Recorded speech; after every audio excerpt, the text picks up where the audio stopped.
Tuan Speaker, kerana memberikan saya peluang untuk juga mengambil bahagian dalam perbahasan. Tuan Speaker, saya rasa perkara yang paling utama untuk kita faham di dalam perkara SOSMA ini adalah bukan sekadar keadaan di mana kalau tidak ada SOSMA, tidak ada undang-undang yang boleh dipakai untuk kita membuat persediaan untuk jenayah yang sedia ada di dalam negara kita. Maksud dia undang-undang yang sudah ada melalui kanun keseksaan dan sebagainya mencukupi. Tidak perlu untuk kita ada satu undang-undang yang mempunyai kesan draconian seperti SOSMA untuk kita ini memastikan bahawa keselamatan negara kita terjaga. Kita lihat Tuan Speaker bahawa kita ada satu peruntukan dalam SOSMA ini yang cukup jelas, yang disebut it curtails liberties of the subject. Yang izin Tuan Speaker, saya nak tanyakan dua soalan kepada Yang Berhormat Menteri di dalam perkara ini. Satu, berkenaan dengan tempoh 5 tahun yang akan dipanjangkan melalui proses ini. Soalan saya adalah, adakah perlu untuk perintah ataupun apa yang diputuskan dalam Dewan Yang Mulia ini digazetkan apabila ianya telah pun dilaksanakan. Tuan Speaker, saya buat rujukan kepada satu kes yang diputuskan di Mahkamah Tinggi Malaya Shah Alam, iaitu kes Subramaniam Batu Malai. Dan di dalam kes tersebut, soal yang telah pun berbangkit adalah berkenaan dengan usul yang dibawa di Parlimen untuk pemanjangan tempoh pengguna pakaian SOSMA untuk 5 tahun. Dan di situ soal yang dibangkitkan adalah whether there is a requirement to gazette the resolution passed by both houses of Parliament under Section 411 of the Act, Tuan Speaker. Kalau kita lihat kepada section yang terpakai, Tuan Speaker, ianya berbunyi seperti berikut dengan izin. Ianya berkaitan dengan usul ini. Subsection 5 hendaklah disemak tiap-tiap 5 tahun dan hendaklah terhenti berkuat kuasa melainkan jika apabila semakan dibuat satu ketetapan diluluskan oleh kedua-dua majlis Parlimen untuk melanjutkan tempoh kuat kuasa peruntukan itu. Tuan Speaker, saya ingin tanya Menteri, bukankah benar bahawa pemanjangan ataupun lanjutan 5 tahun yang telah pun dibuat sebelum daripada ini, dalam tahun 2017 misalnya, ianya tidak digazet? Dan kalau ianya tidak digazet, soal yang berbangkit adalah sama ada ataupun tidak undang-undang ini sekarang berkuat kuasa.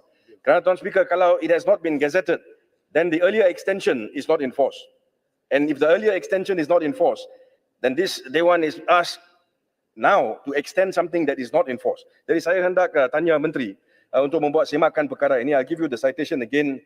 Subramaniam Batu Malai lawan Ketua Polis Negara. Itu satu perkara.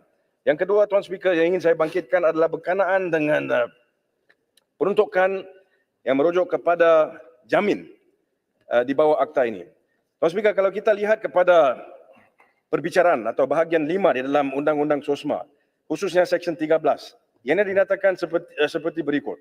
Jaminan Tuan Speaker tidak boleh diberikan kepada seseorang yang dituduh atas satu kesalahan keselamatan.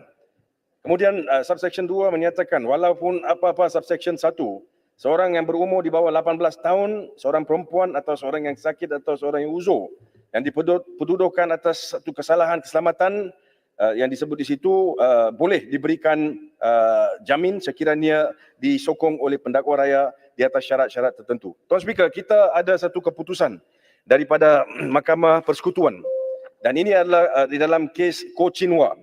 Tuan Speaker, saya ada satu salinan perintah saya akan kemukakan kepada Tuan Speaker selepas perbahasan ini. Yang ia diputuskan oleh Ketua Hakim Negara Yang Arif Tun Tunku Maimun binti Tuan Mat, Yang Arif Tan Sri Wana binti Yusof, Presiden Mahkamah Rayuan, dan juga Yang Arif Datuk Wenan Ong Lam Kiat, Hakim Mahkamah Persekutuan. Di dalam kes itu, ada satu permohonan dibuat untuk jaminan di dalam kes SOSMA. Soal yang berbangkit dalam kes itu adalah sama ada ataupun tidak peruntukan di bawah CPC terpakai. Kerana SOSMA ini it's a specific legislation, but we also have the CPC. Kalau CPC kita lihat Seksyen 388 membenarkan jamin untuk kesalahan di dalam jadual. Tuan Speaker, in the jadual, Seksyen 130V SOSMA Penal Code, iaitu kesalahan SOSMA juga disenaraikan. Jadi kita ada dua undang-undang yang terpakai. So soalannya undang-undang mana yang terpakai? Tuan Speaker, Mahkamah Persekutuan di dalam kes yang saya sebut tadi, Koh Chin Hua lawan Pendakwa Raya, membuat keputusan seperti berikut dan saya baca. Dan setelah mendengar permohonan pemohon Tuan Speaker di bawah Seksyen 3881 Kanun Prosedur Jenayah yang mana permohonan untuk dilepaskan jaminan kemudian dibuat perintah sedemikian bahawa permohonan pemohon untuk dilepaskan atas jaminan mahkamah adalah dibenarkan. Jadi cukup jelas Mahkamah Persekutuan mengambil pendekatan bahawa untuk kes SOSMA, Seksyen 388 Kanun Acara Jenayah juga terpakai. Tapi soal dia adalah sama ada ianya begitu. Kerana kita lihat di Mahkamah Tinggi sekarang, keputusannya berlainan. Mereka kata kalau ada specific act, maka the specific act applies. So saya nak minta di sini, kerana soal jamin itu sangat penting. We need to also understand. Tak ada masalah sekiranya seseorang itu melakukan kesalahan, disiasat, dibawa tuduh di mahkamah dan sebagainya. Tapi dalam SOSMA, kita ni tidak bagi jamin, kemudian kalau menang kes pun, Datuk Menteri, kalau menang kes, sementara menunggu rayuan pun tak ada jaminan. So it's very harsh. Dan kalau kita lihat kepada keadaan, kalau tak ada bukti, takkan kita nak tahan seseorang itu tanpa jamin walaupun kita menantikan rayuan. Dan Datuk Menteri, dalam kes-kes sebegini, kita lihat kebiasaannya because it involves a gang or a group of persons. Jadi ramai yang dipertuduh sekali. Oleh kerana ramai dipertuduh sekali, saya rasa Tuan Speaker pun ada pengalaman, when there are so many accused, it takes time. Jadi dalam kes-kes sedemikian soal dia, kita ni tahan, bawa ke mahkamah magistrate, pindah ke mahkamah tinggi, it takes maybe a year.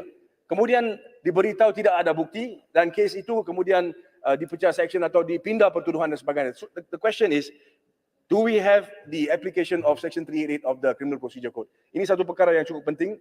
So saya minta Datuk Menteri, please look at the gazetting point. Kerana kalau ianya perlu digazet, maka dalam tahun 2017, apabila Dewan ini meluluskan usul sebegini, untuk 5 tahun tidak digazetkan. Maka itu adalah masalah kerana kalau tidak digazetkan, kita sekarang tidak boleh meluluskan sesuatu yang tidak digazetkan pada tahun 2017. Itu satu perkara. Yang kedua, hal berkenaan dengan jamin. Please look into it. CPC clearly includes 130V. Soal yang saya bangkitkan, adakah itu bermaksud bahawa kita boleh pohon untuk jamin di bawah kanun acara jenayah, dan ini adalah selari dengan keputusan Mahkamah Persekutuan dalam kes Koh Chin Hua. So saya minta sedikit pencerahan daripada Yang berhormat, 1 minute dan gulung. I'm finished, Tuan Speaker. Saya sudah habis dengan ujuan saya. Saya minta agar pencerahan diberikan. Cukuplah, dah faham dah Terima tu. kasih, Tuan Speaker. Ulang-ulang.